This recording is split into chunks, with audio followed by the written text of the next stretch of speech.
Mummy mummy, क्या तुम अभी काम पर चली जाओगी? हाँ मेरी बच्ची, मैं तो अभी काम पर जाऊंगी।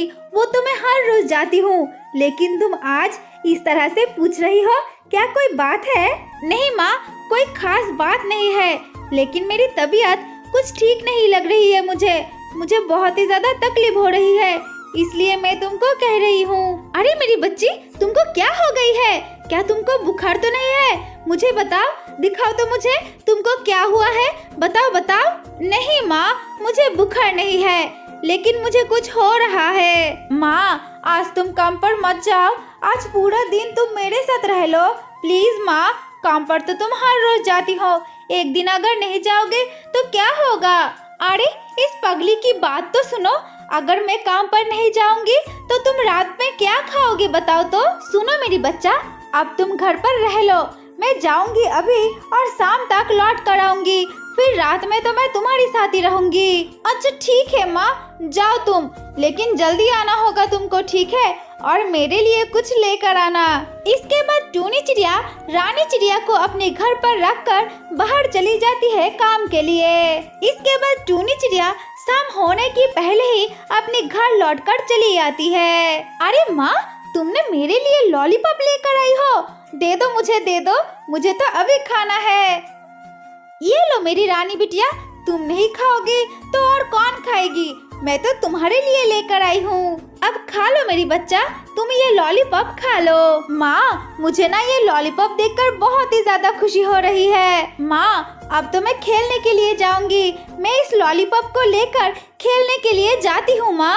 और हाँ माँ, और एक बात, तुम भी मेरे साथ चलो ना, मैं खेलूंगी और तुम मुझे देखना खेलते हुए, ठीक है? अरे मेरी बच्चा, आज नहीं, मैं कहीं दूसरे दिन चली जाऊंगी, आज तो मेरे घर पर बहुत सारा काम है। नहीं माँ नहीं, मैं तुमको आज लेकर जाऊंगी, आज तुम कम दम रख दो, मेरे साथ तुमको जाना ही होगा। चलिए ना माँ, चलिए ना। टूनी चिड़िया अपनी बच्ची की बातें मानकर चली जाती है अपनी बच्ची के साथ खेलने के लिए।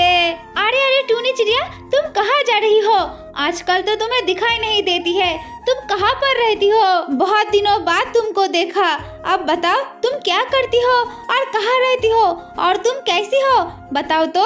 अरे हाँ बहन, मैं बहुत ही अच्छा हूँ और मुझे देख नहीं पाती हो क्योंकि मेरी तो बहुत सारा काम है, मैं दूसरों के घर में काम करती हूँ, इसलिए तुम मुझे देख नहीं पाती हो। आज तो मैं काम से बहुत ही ज्यादा जल्दी लौट कर आई हूँ, इसलिए आज तुम मुझको देख पाई। इस तरह से टूनी और कबूतर बहुत सारे बातें करने लगती है, बातें करते करते शाम हो जाती है। इसके बाद टूनी चिड़िया अपने घर लौटकर चली जाती है। इस तरह से जंगल की हर एक पक्षियाँ अपनी जीवन बहुत ही ज्यादा खुशियों से गुजर रही थी। लेकिन अचानक एक दिन एक दुष्ट कालू कौवा उस टूनी चिड़िया की जंगल में चली आती है और आकर हर एक पक्षियों को पकड़ पकड़ कर खा रही है। हा हा हा हा हा, मैंने इस जंगल में पहले क्यों नहीं आई? इस टूनी चिड़िया की जंगल में तो बहुत सारा पक्षियाँ है, मैंने तो बहुत सारा पक्षियों की मांस खाया है, अब तो मैं सबको पकड़ पकड़ कर खा लूंगी। ये सब बातें कह कर वो कौवा बहुत ही जोर जोर से हंसने लगती है। ये सब बातें कहकर वहाँ से काक उड़कर एक बड़ा सा पेड़ के ऊपर जाकर बैठ जाती है। इस तरह से वो दिन बीत जाती है।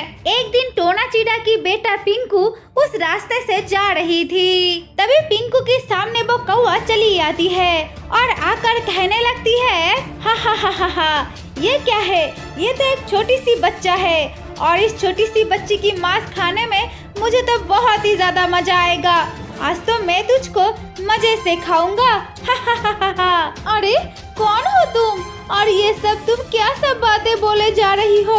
मुझे तुम मत खाओ, मुझे मत खाओ, मेरी पापा के पास जाने दो, मैं तो अपने पापा के पास जा रही हूँ, मुझे तुम मत खाओ। पिंकू ये सब बातें कह कर बहुत ही जोर जोर से रोने लगती है, लेकिन वो कौवा पिंकू की कोई भी बात नहीं सुनती है और पिंकू के ऊपर हमला कर देती है। वो कौवा पिंकू की पैर खाने लगती है और पिंकू दर्द के मारे बहुत ही ज्यादा रोने लगती है। तब पिंकू की रोने की आवाज़ें टोना को सुनाई देती है तो देखती है उसकी बच्ची को वो कौवा खा रही है। ये देखकर टोना अपनी बच्ची को बचाने के लिए वहाँ पर चली आती है। टोना जब वहाँ पर चली आती है तभी वो कौवा डर के मारे वहाँ से भाग जाती है। वो दुष्ट कौवा पिंकू की दोनों पैरों को ही खा लिया था। ये देखकर टोना रोते रोते अपनी बच्चा पिंकू को कहने लगता है, हाय हाय हाय, ये क्या हो गया? वो दुष्ट कौवा ने तेरे दोनों पैरों को खा लिया, अब तू कैसे चलेगी? पापा पापा, क्या मैं अब कभी भी चल नहीं पाऊंगी? मुझे तो बहुत ही ज्यादा दर्द हो रही है पापा, मुझे घर लेकर चलो, मुझे घर जाना है पापा, मुझे घर लेकर चलो। ये सब बातें कह कर वो छोटी सी पिंकू बहुत ही ज्यादा रोने लगती है। इस तरह से दिन गुजरने लगती है और जंगल की सारे पक्षियाँ अपनी घरों में डरी डरी सी रहती है। इसके बाद से जंगल की कोई भी पक्षियाँ घर से अकेला नहीं निकलती थी, क्योंकि अकेला जो कोई भी निकलती थी वो कौवा सभी को खा लेती थी। अरे टूनी बहन, ओ टूनी बहन, क्या तुमने मेरी बच्ची को देखा है? वो तो खेलने के लिए अकेला ही घर से निकल गई थी। मैंने उनको कितना ज्यादा माना किया था, लेकिन उसने मेरी एक भी बात नहीं सुनी। वो तो सुबह घर से निकली थी, लेकिन अब तो शाम हो चुकी है, फिर भी अपने घर नहीं लौट कर आई है। टूनी बहन, क्या तुमने मेरी बच्ची को देखा? वो कहाँ पर गई है? मीनू बहन, मैं तुमको क्या ही बोलूं, मैं तुमको कैसे बोलूं कि तुम्हारी बच्चा अब जिंदा नहीं है? वो दुष्ट कौवा ने तो खा लिया है। मैं जब काम से अपने घर वापस लौट रही थी तब मैंने देखा तुम्हारी छोटी सी बच्ची को वो कौवा खा रही है। मैं गई थी तुम्हारी बच्ची को बचाने के लिए, लेकिन वो कौवा मुझे ही खाने के लिए आ रही थी, इसलिए मैंने अपनी जान बचाकर वहाँ से भागकर चली आई हूँ। मीनू बहन, वो दुष्ट कौवा हम सभी को खा लेगी, सभी को खा लेगी, किसी को भी नहीं छोड़ेगी। क्या टूनी, तुम क्या बोल रही हो? मेरी बच्ची को वो कौवा ने खा लिया है, अब मैं कैसे जिंदा रहूंगी? मेरी बच्ची के अलावा तो मेरे पास और कोई भी नहीं थी, अब मैं कैसे जिंदा रहूंगी? मैं क्या करूंगी? ये सब बातें कहकर वो मीनू चिड़िया वहाँ से रोते रोते अपने घर वापस चली जाती है। तब टूनी चिड़िया और टिंकू उस मीनू चिड़िया को देखने लगती है और देखकर बहुत ही ज्यादा दुखी हो जाती है। इसके बाद से कोई भी पक्षियाँ अपने घर से नहीं निकलती थी और अपने घर पर ही रहती थी। कोई भी पक्षियाँ काम पर भी नहीं जाती थी। अरे रानी मेरी बच्चा, तुम्हें भूख लगी है ना? बच्चा, तुम थोड़ी देर अपने घर में ही रहो, मैं बाहर जाती हूँ और तुम्हारे लिए कुछ खाना लेकर आती हूँ। नहीं माँ नहीं, तुम बाहर नहीं जाओगी, मुझे भूख नहीं लगी है, मैं तो भूख की दर्द सह लूंगी, लेकिन अगर तुम्हें कुछ हो गई तो मैं नहीं सह पाऊंगी, क्योंकि तुम्हारे अलावा मेरी इस दुनिया में और कोई भी नहीं है। तुम नहीं जाओगी माँ, नहीं जाओगी। ये सब बातें कह कर वो छोटी सी रानी चिड़िया बहुत ही ज्यादा रोने लगती है। बहुत दिन हो गया, कोई भी पक्षियाँ अपने घर से निकल नहीं रही है, अब मैं क्या खाऊंगा? अगर इस तरह से चलता रहा तो मैं भूखा ही मर जाऊंगा। नहीं, मुझे इस तरह से बैठे हुए कोई काम नहीं होगा, अब तो मुझे करना ही होगा कुछ। ये कहकर वो कौवा चली जाती है पक्षियों के घर के पास। इसके बाद से जब भी कोई पक्षियाँ उस कौवा के सामने आता था तो वो कौवा उसको ही पकड़ कर खा लेता था। नहीं, इस तरह से चल नहीं सकता है, अगर इस तरह से चलता रहा तो हम सब पक्षियाँ तो मर ही जाएंगे। अब हम सब पक्षियों को मिलकर कुछ करना होगा।